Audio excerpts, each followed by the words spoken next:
Imagine being trapped in a nightmare where the person who is supposed to protect you is the one causing you harm. A life in constant fear, a world where even the smallest mistake could lead to unimaginable consequences.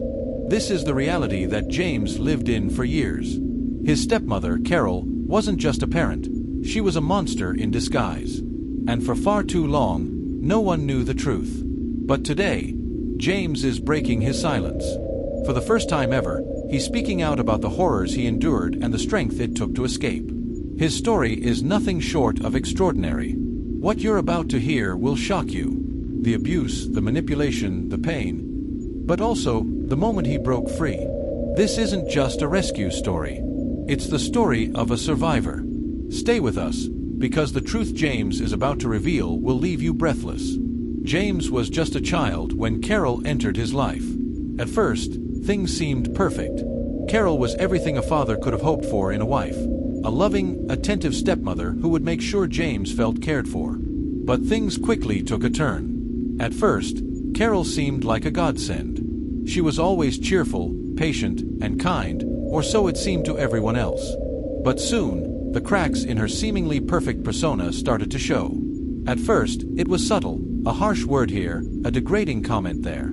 Carol's tone would change when James did something small that she disapproved of, and then she would act as if nothing had happened.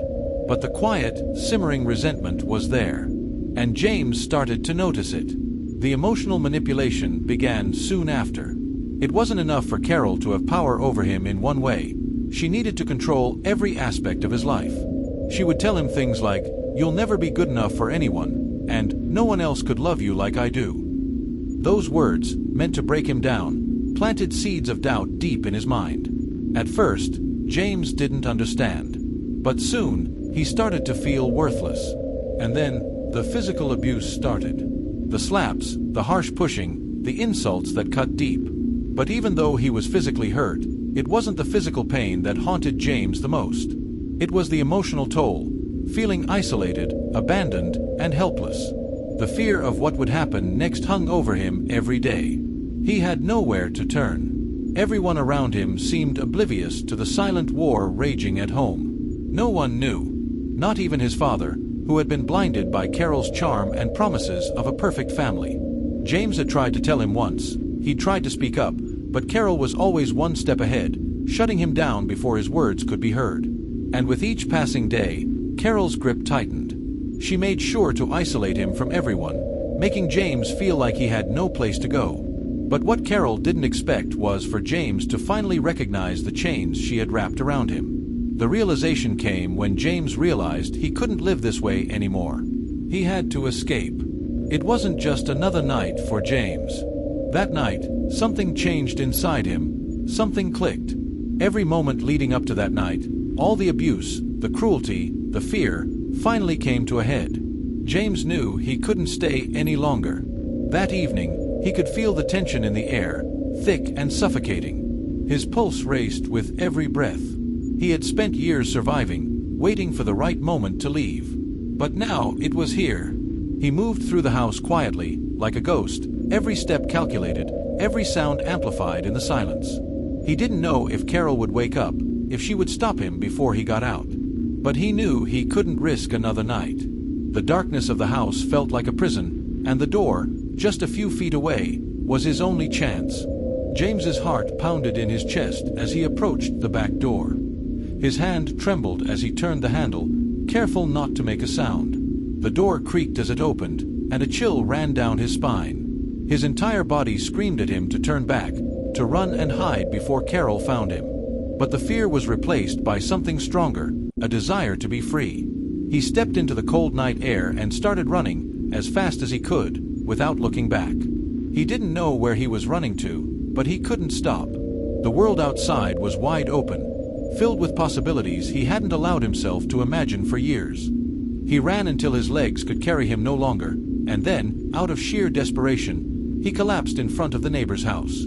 The neighbor opened the door, looking down at the boy who barely had the strength to stand. James managed to whisper, "Help me." The police were called.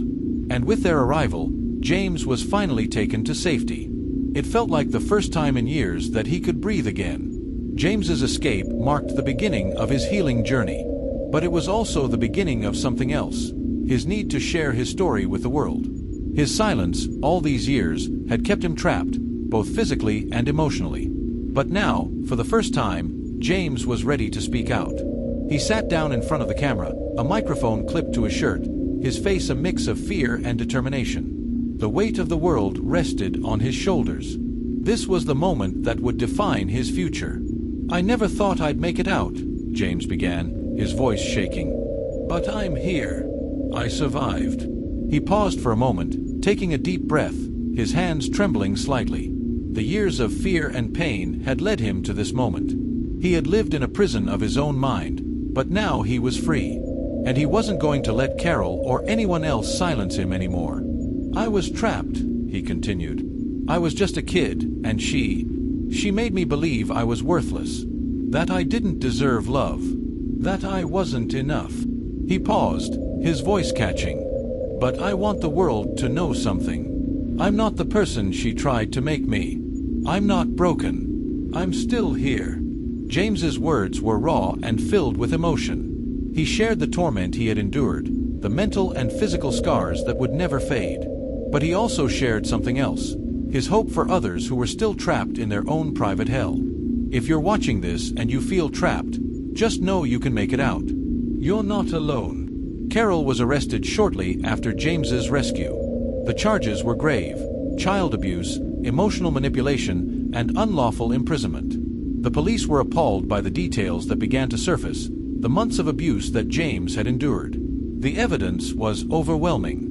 Medical records, witness statements, and most damning of all, James's testimony.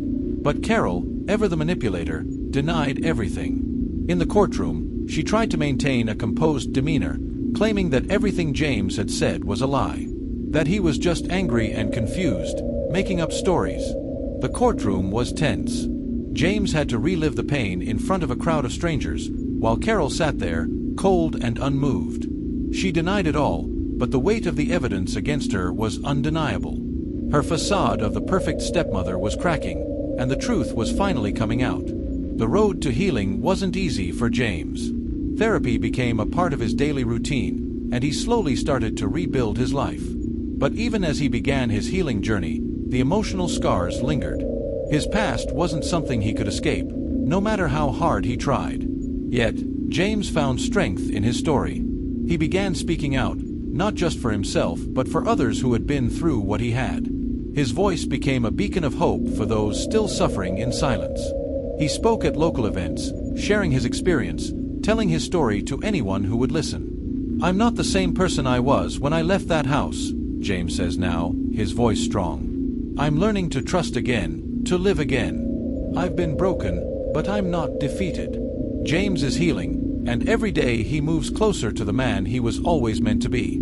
He still struggles, but now he has the tools to fight back against the darkness. And he's helping others do the same.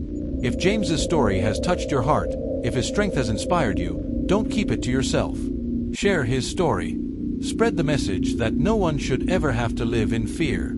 If you or someone you know is experiencing abuse, reach out.